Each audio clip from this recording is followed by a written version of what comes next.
Hola, hola, hola, esto es el podcast de la Academia de Trabajo Social, capítulo 52.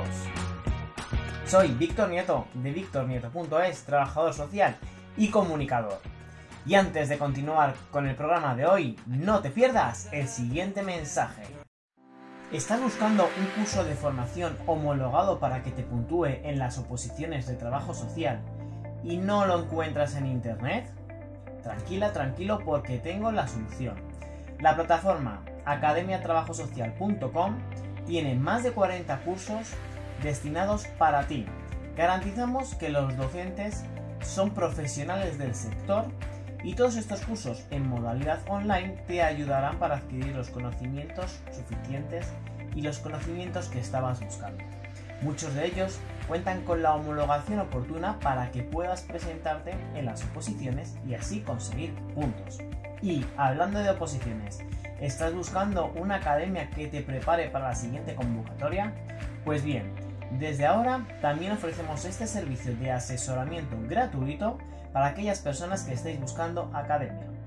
Puedes entrar en nuestra web academiatrabajosocial.com en la sección asesoramiento de academias y un profesional del trabajo social te informará de qué convocatorias son las que estamos preparando y en qué academias podrás apuntarte tanto de manera online como presencial. Te repito, no pierdas más tiempo y entra en www.academiatrabajosocial.com. Bienvenida, bienvenido a un nuevo podcast, a este programa que damos a conocer, ya sabes, la profesión y a sus profesionales en todos sus sentidos, en todos sus ámbitos. Y bueno, antes de avanzarte un poquito de qué va a ir la entrevista de hoy, aunque supongo que ya lo sabrás porque lo has visto en el título, ya sabes que este podcast hay una manera de que siga creciendo, que es con tu apoyo. ¿Cómo? Pues dándolo a conocer en tus redes sociales, compartiéndolo entre tus compañeros de trabajo de la universidad. Y ya sabes que si lo puedes compartir directamente en Instagram, y oye, etiquétame, @VictorNietoTS, y así sabré un poco y te preguntaré qué te ha parecido este episodio. Y hoy vamos a hablar sobre el ámbito sanitario, que ya lo hemos hecho en episodios anteriores, los cuales puedes ver en mi página web. Y en esta ocasión vamos a hablar sobre la enfermedad renal. Vamos a ver qué es lo que hace el trabajo social en este sentido, en qué apoyamos a las familias, a los pacientes, cómo trabajamos en red. Así que espero que estés preparado, porque comenzamos. Y seguimos hablando de trabajo social y en esta ocasión lo hacemos con dos compañeros. Por un lado está con nosotros Rafa Muñoz Ramírez y por otro lado Laura García Fernández. ¿Qué tal? Muy buenas. Hola, buenas tardes. Buenas tardes. Bienvenidos a este podcast. Hoy vamos a hablar de vuestro papel en la Fundación Renal Íñigo Álvarez de Toledo. Pero lo primero, vamos a conoceros un poquito más. Si quieres, empezamos por ti, Laura. Cuéntanos un poquito sobre tu perfil profesional. Pues yo estudié trabajo social en la Complutense y al hacer las prácticas decidí hacerlas en el Gregorio Marañón en salud mental y a partir de ahí me empezó a picar la curiosidad del mundo sanitario. Entonces decidí estudiar el máster de trabajo social sanitario de la Universidad Oberta de Cataluña. Allí empecé a trabajar 2 años en un hospital en Barcelona. Y cuando sentí que la etapa de allí se terminaba, empecé a buscar trabajo en Madrid y me vine a trabajar en la Fundación Renal y aquí llevo ya casi 3 años. Así que la verdad que toda mi experiencia laboral en el mundo sanitario y estoy muy contenta. O sea, que compartimos universidad, allí Sí, somos aguas. eso es. Vaya campus. Sí, yo la verdad es que al principio era un poco extraño y diferente, pero luego le coges cariño. Y en tu caso, Rafa, Pues yo cuéntanos. soy del sur, soy cordobés, estudié en la Universidad de Jaén. Igualmente siempre me vinculé desde las prácticas al mundo sanitario. Hice prácticas también en salud mental y de ahí me picó el gusanillo y me especialicé con un máster en cuidado de la salud y promoción de la autonomía y procesos de fin de vida en la Universidad de Granada. Ahí enganché ya con mi primera experiencia laboral en una residencia de mayores y siempre he estado muy vinculado al mundo de la geriatría. Sí, casi siempre en el tercer sector. Hice un máster en dirección y gestión de centros también en la Universidad de Jaén. Y el mundo laboral aquí me llevo en Madrid, voy camino de los 2 años en la Fundación Renal también, y muy bien, muy contento. El ámbito sanitario, la verdad que yo recuerdo en la época de la universidad que era una de las ramas que mucha gente pues tenía curiosidad, ¿no? Y cuando se habla sobre todo de trabajo social sanitario, la gente piensa en el mundo de las oposiciones pues para trabajar en un centro de salud o en un centro hospitalario. Rafa, para aquellas personas que están escuchando este podcast, ¿cómo se consigue un empleo en el ámbito sanitario a nivel privado? ¿Cómo lo conseguiste tú? Con actitud. Al final es verdad que dentro del ámbito sanitario el trabajo social no tiene la presencia que todo el mundo esperamos, sobre todo cuando acabamos la carrera. Y yo recuerdo que cuando empecé las prácticas de la residencia de mayores, aproveché ese tiempo para crear un plan de intervención integral a la residencia, y cuando acabaron mis prácticas se lo presenté a la dirección y así fue como empezó mi primera etapa laboral, con toda la actitud del mundo, intentando presentar propuestas, porque al final lo que creo que todo el mundo tenemos el deber de visibilizar la profesión y crear propuestas para que vean que el trabajo social también es imprescindible dentro de este tipo de instituciones. No puedo estar más de acuerdo contigo, porque es una lucha constante y muy bonita el de visibilizar. Sí. Laura, se habló mucho de la posibilidad de que el trabajo social sanitario pues se reconociera, ¿no?, dentro de esas profesiones sanitarias, pero todavía no lo hemos conseguido porque no es prioridad política. Tú como profesional de este sector, ¿cómo lo vives esto? Pues yo que tengo la experiencia de haber trabajado en un hospital público en Barcelona, sí que en mi experiencia allí he visto que se valora mucho más en esa comunidad autónoma. Entonces sí que me llama mucho la atención que al final no entiendan que formamos parte de muchos procesos, tanto de atención hospitalaria como de primaria, y la verdad que da mucha rabia ver que para determinadas cosas sí que nos tienen en cuenta, pero para aquello que es vital para la profesión, que es verse reconocido, nos dejan un poco de lado. Entonces, la verdad que sí que da mucha rabia viendo el trabajo diario que hacemos y la repercusión que podemos tener en el paciente y en sus familias. Pues vamos a ver si con este podcast lo conseguimos. Laura, Ojalá. cuéntanos un poco, ¿qué es lo que hace la Fundación? Pues la Fundación Renal se creó en su momento, en 1982, porque la enfermedad renal era una gran desconocida y los tratamientos, sobre todo de diálisis, estaban muy poco desarrollados. Entonces se creó con la voluntad de poder mejorar a nivel de investigación, a nivel de calidad de vida del paciente, y ahora mismo se ha logrado tener una red de centros muy importante, ir apostando por una atención integral desde el principio, desde su creación, con trabajadores sociales, psicólogos. Se han ido avanzando también en la calidad de vida del paciente, aunando también ejercicio físico y también con asesoramiento nutricional. Entonces hemos pasado a lo mejor de centrarnos mucho en la parte médica al inicio a ir cada vez agrandando más el campo de acción. Y la verdad que estamos muy contentos porque somos un equipo muy grande y tocamos muchos palos. Rafa, para aquellas personas que no entiendan muy bien qué es esto de la enfermedad renal o que no lo hayan escuchado, ¿nos podrías esbozar un poco qué es? Sí, al final la función principal del riñón es la eliminación de desechos, y cuando la enfermedad renal va progresando, pues se pierde esa capacidad de eliminar la sustancia. Entonces al final necesitan de una máquina, un tratamiento que tiene una duración de entre 3 y 4 veces a la semana, entre 3 y 4 horas por sesión, en la que la máquina de hemodiálisis va retirando esa sustancia de desecho para que el paciente pueda tener una vida lo más normal posible. Al final hay esa pérdida progresiva de la funcionalidad del riñón y requiere de ese tratamiento sustitutivo para que él pueda vivir con total normalidad. ¿Y esta máquina la tiene el paciente en su domicilio o tiene que desplazarse? Existen diferentes modalidades de tratamiento sustitutivo. El más conocido, sin duda, es el trasplante. Al final, cuando un órgano no funciona, pues se intenta sustituir por un órgano sano. Pero después, si entramos dentro de la diálisis, sí está la parte de peritoneal, que sí se puede realizar desde casa, y después está la parte de hemodiálisis que sí se realiza en centros específicos. O sea, la decisión de que el paciente se decante por una diálisis peritoneal o por una hemodiálisis influye también mucho el avance de la enfermedad, la casuística de cada paciente, varía. Pero normalmente nuestros pacientes, la mayoría de ellos, vienen a los centros a dializarse. O sea que también partimos de la base que tiene que haber una buena comunicación de los centros con las zonas donde viven. Laura, vamos a hablar un poco de las funciones que realizáis como trabajadores sociales enseguida, pero antes te quería preguntar, ese momento de una familia que se pone en contacto con vosotros, que están perdidos, que no saben qué hacer, ¿cómo son esos primeros minutos, esa primera entrevista?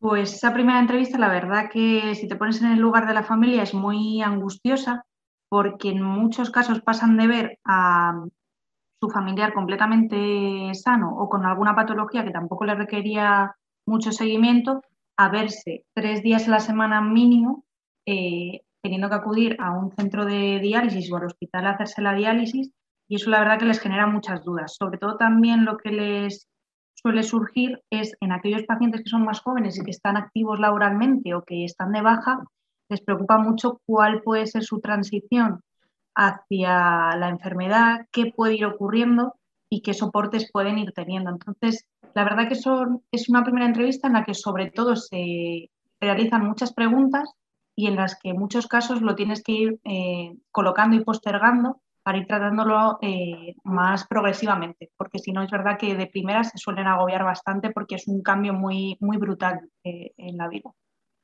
Al final, cuando nos enfrentamos, ¿no?, a una enfermedad así de golpe, pues hay que aprender, ¿no?, a asimilarlo.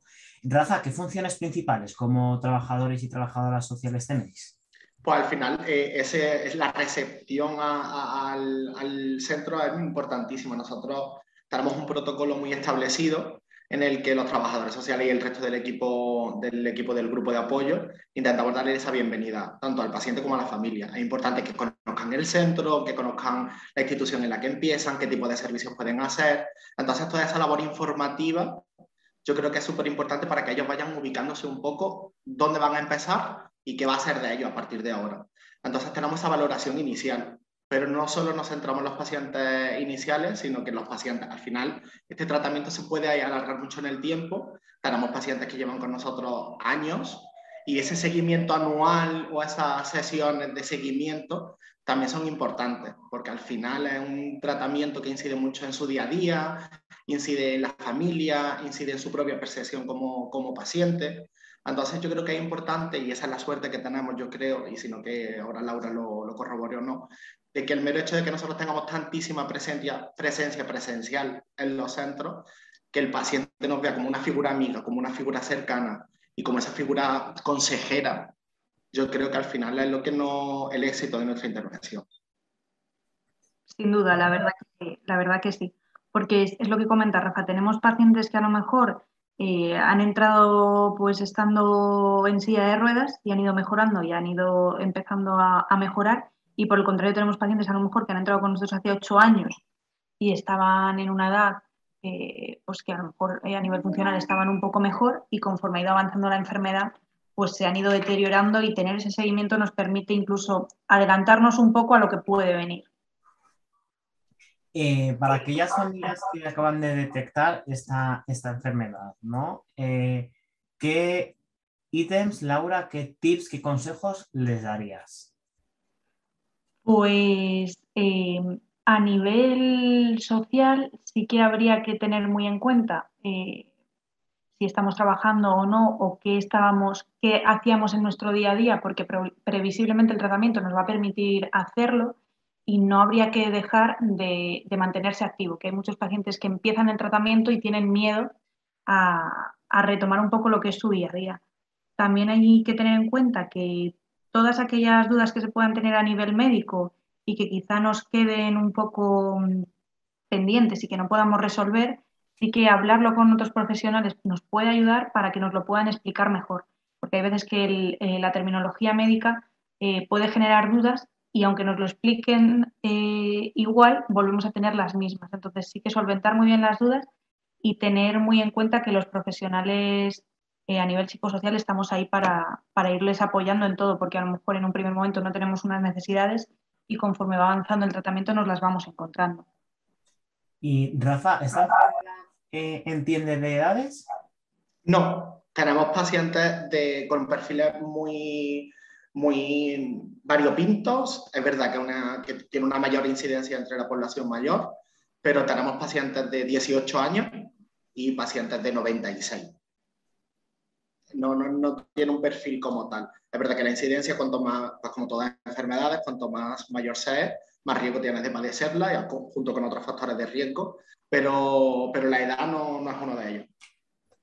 Y dentro hablaba Laura, ¿no? De este apoyo también emocional. Vosotros, Rafa, ofrecéis otro tipo de recursos que puedan estar a su disposición, les orientáis. Sí, la valoración y ese contacto que tenemos desde primera hora nos permite conocer cuál es su situación basal. Entonces, por ejemplo, hay mucha desinformación en cuanto a recursos sociales. Al final nosotros intentamos ser mediadores entre la propia familia y la administración pública. O sea, se le apoya la gestión del certificado de discapacidad. La Comunidad de Madrid, junto con otras comunidades, reconocen normalmente un porcentaje de discapacidad para este tipo de pacientes. Entonces se le acompaña en el proceso de la gestión del certificado de discapacidad. Es verdad que no es una enfermedad que genere un choque importante en el organismo, pero sí se pueden crear situaciones de dependencia, entonces intentamos acompañarle también en la gestión del grado de dependencia, que puedan acceder a algún recurso. Intentamos velar mucho porque ellos tengan una vida lo más normal posible, entonces intentamos fomentarle la formación. La Fundación Renal tenemos la suerte de que apuesta mucho por ello, incluso tiene un programa de becas para facilitar el acceso a la formación de los pacientes en tratamiento de hemodiálisis. Una de las cosas que a mí, por ejemplo, más me llamaron la atención cuando llegué a la fundación es que el mero hecho de verte encarcelado, entre comillas, o atado a una máquina, parece que no va a poder tener una vida normal. Entonces nosotros gran parte de nuestra jornada laboral la dedicamos a hacer desplazamientos vacacionales. Garantizamos que tanto los pacientes como sus unidades familiares puedan viajar con la normalidad del mundo sin perder el tratamiento de hemodiálisis. Hacemos convenios con otros centros de diálisis en el centro de destino que la familia elija e intentamos que tengan una cobertura sanitaria fuera de la Comunidad de Madrid. Esto que acabas de decir me parece muy importante resaltarlo, sobre todo para aquellos que quieren emprender, porque es verdad que el turismo adaptado cada vez está teniendo más auge, ¿no? Y oye, pues desde el trabajo social, pues en este caso con los pacientes o podríamos hablar con incluso personas mayores, ¿no? A la hora de viajar no es lo mismo irte a un hotel donde, vale, te hacen actividades, pero a lo mejor no tienes garantías sanitarias y como profesionales del trabajo social podemos hacer esa labor. Comentabas que se reconoce la discapacidad, Rafa. ¿Qué grado es el que se suele otorgar? Al final es verdad que la patología renal convive con otras patologías que hace que aumente el certificado de discapacidad, pero los pacientes relativamente sanos o con otras patologías que no sean muy adversas y pacientes que solo convivan con el diagnóstico de la enfermedad renal, como mínimo si adquieren el 33%, que le da acceso a diferentes prestaciones. Laura, estáis hablando constantemente de ese trabajo multidisciplinar, que trabajáis con otras profesiones. ¿Cuáles son y qué es lo que hacéis? Pues trabajamos muy de la mano de las psicólogas y psicólogos que trabajan en la fundación, porque en lo que es en las unidades extrahospitalarias siempre coincidimos con al menos una de ellas y lo que hacemos es que tanto el trabajador social como el psicólogo les conoce en un primer momento. Entonces se nos ha dado en muchas ocasiones en la que hemos visto que a lo mejor la intervención que podíamos realizar en el centro nos iba a poder quedar un poco coja y hemos decidido, por ejemplo, establecer un plan de intervención e ir tanto la psicóloga como la trabajadora social al domicilio del paciente, trabajar con la familia y la verdad que eso sí que nos es muy útil. También trabajamos mano a mano con la nutricionista porque tenemos un programa de vales de compra del supermercado Día y esto nos permite enfatizar en la necesidad de que cumplan la dieta que precisan y la nutricionista está ahí mano a mano con nosotros para enfatizar con el paciente. También tenemos a los compañeros de deporte, que en muchas ocasiones, como conocemos también al paciente y las necesidades que tiene, pues enfatizamos con él la necesidad de que puedan mantenerse activos. Y la verdad que sí que trabajamos muy, muy mano a mano, sobre todo con este equipo. También trabajamos con los médicos y con el equipo de enfermería de los centros. O sea que en general sí que estamos muy en consonancia todos porque somos muy conscientes de que trabajar en bloque es una necesidad. Y qué curioso es lo que hablas, Laura, de la nutricionista. ¿Qué tipo de dieta requieren los pacientes con esta enfermedad? Pues los pacientes tienen que tener mucho control de los líquidos porque dado que el riñón no filtra de manera correcta, estos se acumulan en el cuerpo. Entonces, todo aquello que ingieran se va quedando en el organismo y tienen que tener en cuenta que tampoco pueden ingerir un exceso de líquidos. Eso se enfatiza mucho, pero también tienen que tener en cuenta que los niveles de potasio, de fósforo, todos esos alimentos hay que tenerlos muy controlados. Entonces, a lo mejor, cosas en las que no caemos, por ejemplo, pues ellos a lo mejor tienen que hervir las verduras y la patata de determinada manera. Tienen que tener en cuenta que para poder comer, por ejemplo, champiñones, tienen que pelarlos y lavarlos. Entonces, los alimentos requieren de una preparación distinta, que en muchas ocasiones se trata de pacientes diabéticos o que vienen del endocrino y tienen unas pautas completamente distintas. Entonces, sí que tener al lado a la nutricionista nos ayuda mucho también a aprender a nosotros, porque eso no se nos enseña, y también para que la familia lo pueda comprender y que el paciente lo pueda comprender, porque en ocasiones pues un cambio de hábitos, si para una persona sana cuesta, para una persona que acaba de ser diagnosticada de esta enfermedad supone otro nuevo castigo, entonces hay gente que lo lleva muy mal. Pues yo aquí estoy viendo claramente que tendremos que hacer un directo en Instagram muy práctico sobre el tema de la alimentación con la nutricionista, porque es verdad que a veces no caemos, ¿no? Y como comentabas, esto de limpiar los champiñones. Rafa, aquellas personas que les esté picando el gusanillo, ¿no? De dedicarse al ámbito al ámbito sanitario, ¿qué tipo de formación les recomiendas? Al final es verdad que sentar las bases del trabajo social, modelos de intervención y demás, en cualquier ámbito de intervención nos viene bien, pero el mero hecho de darle esa visibilidad al trabajo en grupo es súper importante. Como ha comentado Laura, nosotros salimos con una base de la carrera, al menos en mi caso, que no es demasiado certera en cuanto a conceptos de salud y demás.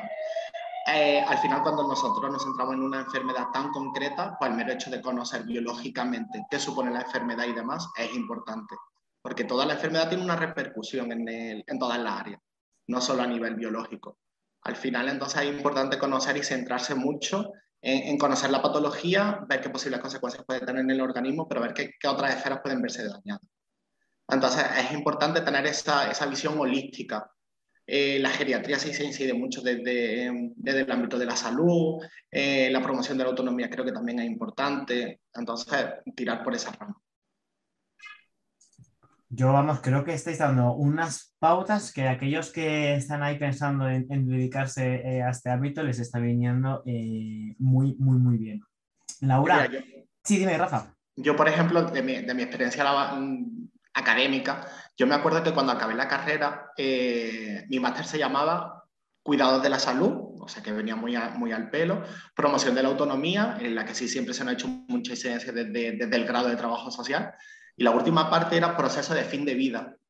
Y se te abre un nicho de trabajo que tú normalmente no lo tenías en mente, y tuve la suerte de trabajar en una unidad de cuidados paliativos para el acompañamiento de los procesos de fin de vida y preparar todo el procedimiento de duelo y demás. Y son ámbitos que no te venden desde el grado como una posible salida laboral. Y al final nosotros tenemos cabida en muchos sitios porque sí tenemos esa sensibilidad para tratar lo que es una enfermedad médica y sí tenemos la sensibilidad o los patrones o las habilidades comunicativas para hacerlo todo mucho más cercano, para que tengan conciencia de todo lo que implica en el día a día. Y a mí me abrió la mente poderme dedicar a eso, a esos procesos de fin de vida, cuando tú ya no crees que no se puede hacer nada por los pacientes o por las familias. Hay momentos vitales en los que un acompañamiento y un acompañamiento profesional con tintes sociales son totalmente necesarios. Totalmente. Además, esto hice un podcast con una compañera que trabajaba en funerarias, ¿no? Y Sí, hablaba de la importancia de estar también cuando la muerte se acerca. sí. Sí. Laura, te quería preguntar, me comentabas antes que llevas 3 años en la fundación. Ujú. ¿Qué es cuál de los casos que has tenido te ha marcado más y por qué? Pues la verdad que de todos los casos que he tenido varios así que me han marcado mucho, pero sí que hace poco tuve un caso que me removió mucho, que era un chico de 30 años que venía de Marruecos, había pasado la frontera dentro de un camión escondido y había llegado a Madrid porque tenía un amigo y había decidido venirse para acá. Era un chico que vivía en una aldea y que no, ya había vendido todo lo que tenía y ya no podía pagarse el tratamiento en Marruecos, porque hay que tener en cuenta que tenemos también muchos pacientes extranjeros que vienen para acá porque notan y sienten que llegará un momento en el que no puedan llegar a pagarlo y morirán, porque es un tratamiento que si no se lo dan, fallecen. Entonces, era un chico muy joven que venía con muchos miedos, venía sin estar identificado y sí que es verdad que nos encontramos con muchas dificultades, pero poco a poco pues fuimos centrando la situación y sobre todo a mí lo que me removía era pensar la situación de angustia y de sufrimiento en la que se tiene que ver alguien para dejar a su familia en su país y venirse sin nada a ver si va a poder seguir sobreviviendo. Entonces son situaciones muy complejas y que desde el inicio de la pandemia yo creo que se han ido aumentando y que Rafa y mis compañeros hemos Sí, tenido casos también muy peliagudos en ese sentido porque la situación sanitaria en todo el mundo no ha dejado más que empeorar. sí. Y Rafa, te toca a ti. ¿Cuál es el caso que más te ha marcado para bien o para mal, eh? Se dieron muchísimos casos complejos por eso, porque la enfermedad no entiende de clases, no entiende de nacionalidades y cuando una enfermedad toca a una unidad familiar en riesgo de vulnerabilidad social, las consecuencias pueden ser bastante brutales. Y recuerdo una unidad familiar súper cercana con nosotros, teníamos un trato, bueno, y tenemos un trato muy cercano, una unidad familiar compuesta por una señora que era usuaria y es usuaria de la Fundación Renal, su hija, que está iniciándose pruebas porque tiene posibilidades de desarrollar la misma enfermedad que la madre, y su nieto con deterioro cognitivo. La situación económica de ellos era cruda porque son una familia también inmigrante y con la infusión del COVID la única fuente de ingresos había desaparecido. Entonces, de la noche a la mañana dejaron de pagar el alquiler, desafortunadamente, mientras que se puso todo el énfasis del mundo por aliviar un poco la situación.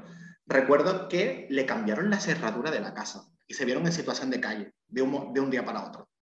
Entonces tuvimos que poner en marcha, recuerdo, SAMUR social, servicios sociales, la unidad familiar se trasladó a vivir a una casa de urgencia y se le apoyó en la búsqueda de una vivienda alternativa, intentamos gestionar el tema de la pensión no contributiva, asesoramiento laboral a la hija, porque era al final la que más posibilidades tenía de trabajar. Entonces fue una intervención que inevitablemente este tipo de problemas se extienden mucho en el tiempo, pero que actualmente viven en su propia casa, pudiéndolo pagar con sus propios ingresos, con una pensión no contributiva pero reconocida, y al final fue un logro personal y laboral.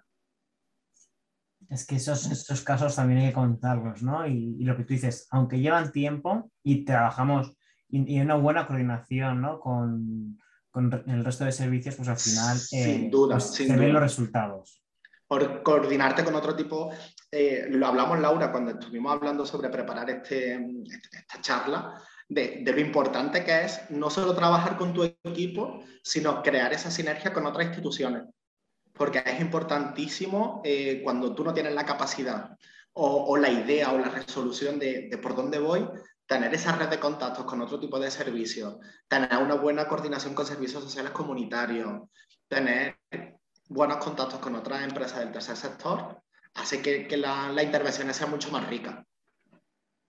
Y Laura, hablando de esta coordinación, ¿en qué lugares estáis? ¿En qué comunidades autónomas? ¿En qué centros? ¿Por dónde os movéis?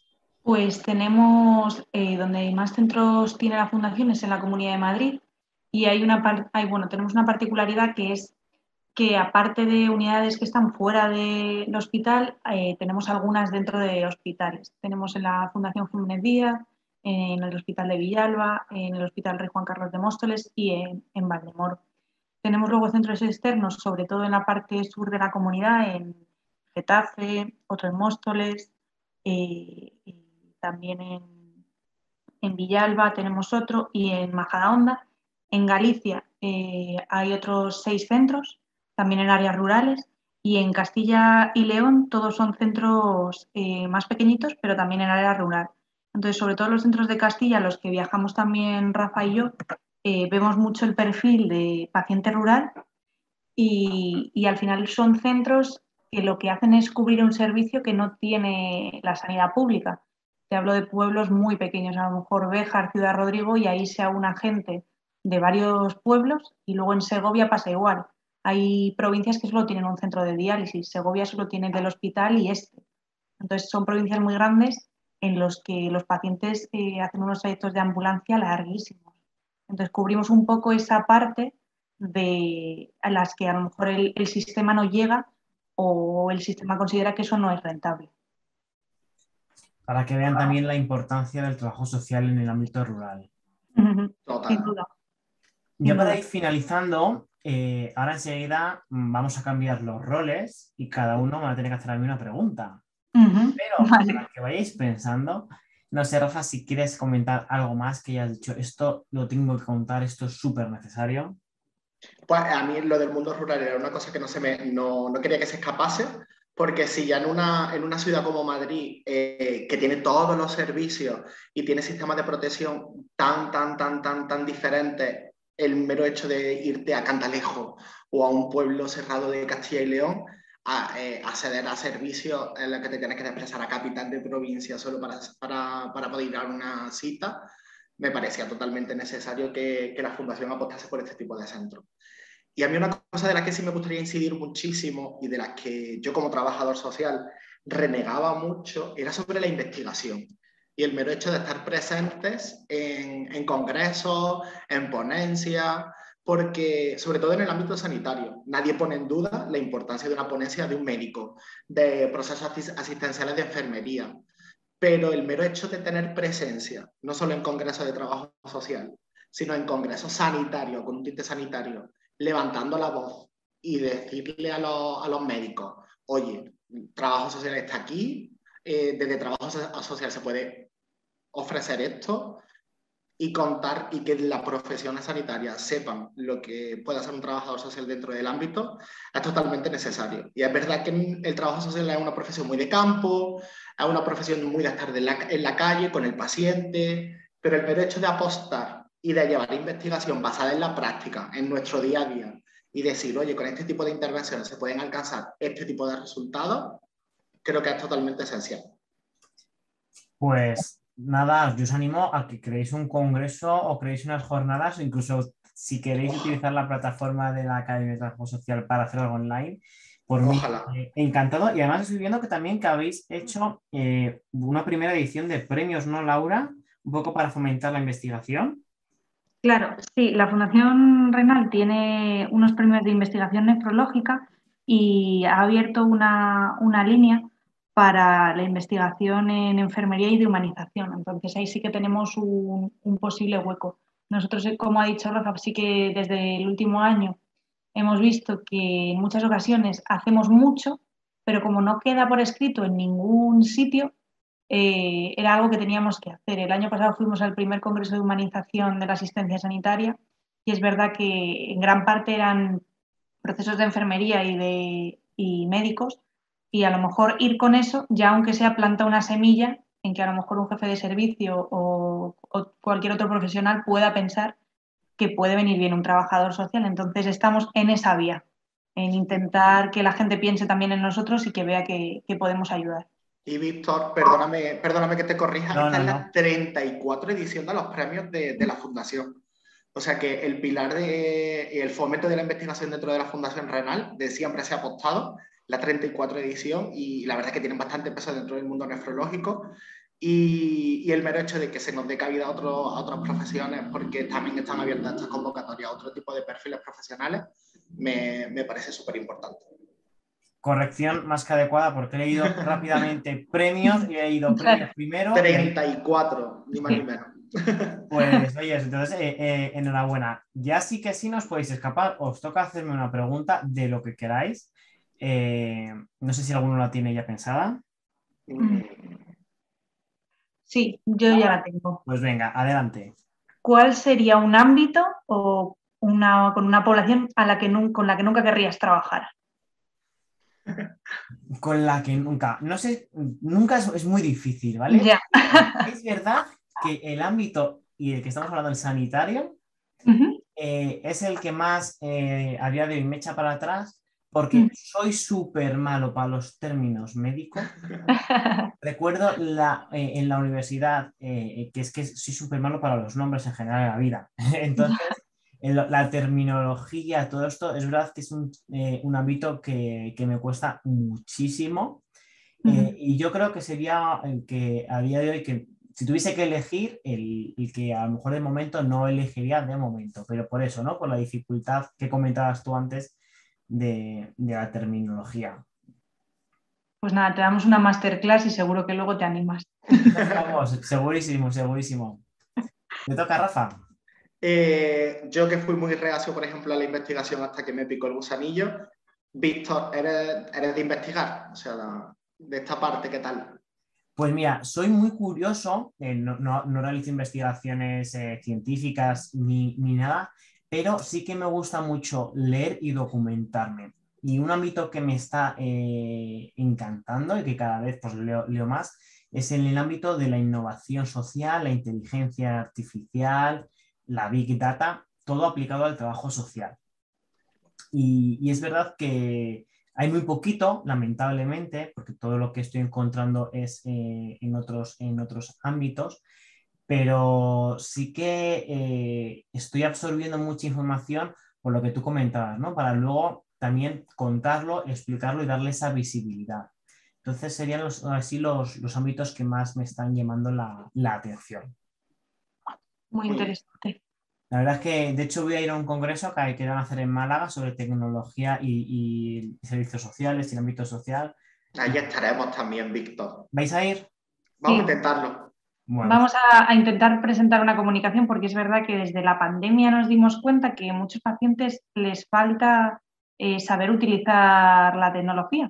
Entonces sí que hemos hecho algún taller con ellos para que sepan utilizarla y fuimos creando pues un poco de contenido virtual para que siempre lo pudieran consultar. Entonces estamos también en ese área. de hecho tenéis una aplicación Nefrodiet, ¿no? Un poco para ayudarles con el Sí, tema de la alimentación. eso es, sí, también. Pues oye, Entonces sí que estamos por ahí. sería un placer poder encontrarnos allí en Málaga y yo estoy intentando también llevar uno de los proyectos, así que bueno, ojalá poder encontrarnos. Ojalá. Pues para ya finalizar, Rafa, ¿cómo la gente puede contactar con vosotros? Pues la Fundación Renal tiene su página web, aparte desde la pandemia y con el mero hecho de estar más cercanos también con la población en general, no solo con nuestros pacientes. Tiene mucha presencia en Facebook, tiene mucha presencia en Twitter. Nuestra página web es fundacionrenal.com, hay un apartado de contacto. En Twitter nos llamamos igual, Fundación Renal. Y también invito a que se pasen por el canal de YouTube, en el que empezamos de manera muy amateur desde la fundación con el confinamiento, pero ha apostado por crear esas píldoras informativas más profesionalizadas y se está creando también mucho contenido multimedia como un banco de recursos. Así que estamos por todos lados, página web, Twitter, Facebook, YouTube. Y Pues para es el cualquier objetivo, cosa. tener presencia y como tú decías también en un momento de la entrevista, visibilizar la profesión. Pues muchísimas gracias, Rafa y Laura, por esta entrevista, por haberme dedicado a los oyentes parte de vuestro tiempo y también felicitar a la fundación que cumple 40 años, ¿no? Sí, Sí, justo hoy, además. justo hoy. Pues felicidades y espero vernos en Málaga. De tu parte. Nos tomamos la palabra. Muchísimas gracias, Laura y Rafa, por haber acercado vuestra profesión, ¿no? y lo que hacéis vuestro día a día a este podcast. Decir que en este caso Rafa se puso en contacto conmigo para hacer esta entrevista, así que si tú también quieres que te entreviste, yo estoy encantado de hacerlo. Puedes contactar conmigo o bien en mi web, en mis redes sociales, o si quieres te dejo mi correo electrónico personal, hola@victornieto.es. Dicho esto, ya sabes que tienes todos los programas de las temporadas anteriores en mi página web. Y nada, pues ya toca despedirse. Like, comparte, suscríbete, dale a follow, porque es la mejor manera de que este podcast vaya creciendo y sobre todo que vaya creciendo la profesión. Para finalizar, no te olvides que publico los martes cada 15 días. Y como siempre te digo, sé muy felices amantes del trabajo social.